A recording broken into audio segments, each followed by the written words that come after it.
Today on Rappler, France offers the Philippines a $56 million loan for disaster risk management.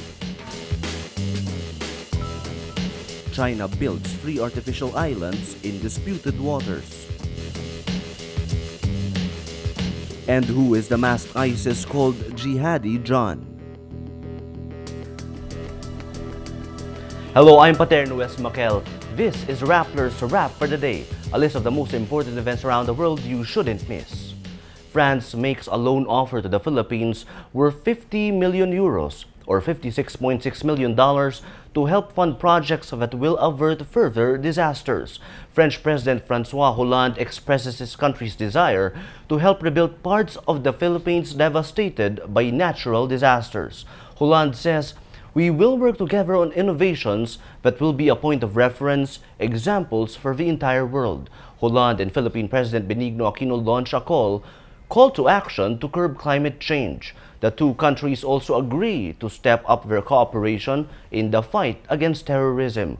Hollande arrived in the Philippines Thursday with French actresses Marion Cotillard and Melanie Laurent to promote the fight against climate change. The Philippine military says China turned 3 more reefs in the West Philippine Sea or South China Sea into artificial islands to establish its claim. China built the artificial islands on areas the Philippines also claims. Manila has a pending case before an international tribunal against Beijing and hopes sanctions will be imposed on China to force it to demolish structures in the disputed area. The reclamations are in Mabini or Johnson Reef, Burgos or Gavin Reef, and Keenan Reef. Jihadi John, the masked militant who beheaded Western hostages, has been identified. On Thursday, experts in the media identified him as Mohamed Emwazi, a Kuwaiti-born London-based computer programmer. The International Center for the Study of Radicalization at London's King's College said it believes the identity to be accurate and correct. The New York Times quoted a senior British security official saying Emwazi had been identified by the government some time ago, but the name was not disclosed for operational reasons. At least 6 young Canadian men and women from Montreal traveled overseas last month to join the Islamic State group, or ISIS. Reports say the group flew to Turkey on January 16, aiming to pass the Turkish border to enter Syria. It's unclear if they reached their final destination. The 6 are aged 18 to 19 and of Middle Eastern and North African descent. Astronomers discover star clusters forming in a remote part of our Milky Way galaxy, an event previously thought impossible. The Britain's Royal Astronomical Society says stars normally form in the inner part of the galactic disk.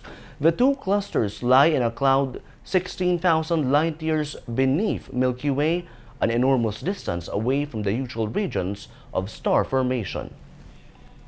For those on desktop, click on the links on your screen. You can also click on the tabs below to go to a story in the video. And for those on smartphones and tablets, the links can be found below the video.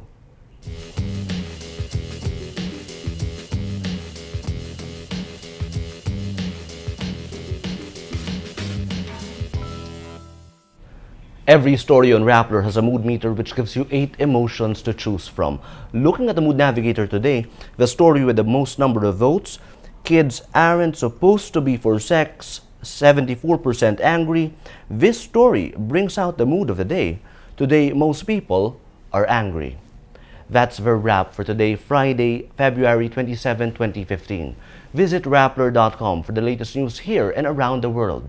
Check out our other shows, Tech Rap and Rappler Talk, and if you haven't yet, subscribe to our YouTube channel. I'm Ernest Fiestan. As we say at Rappler, tomorrow begins today.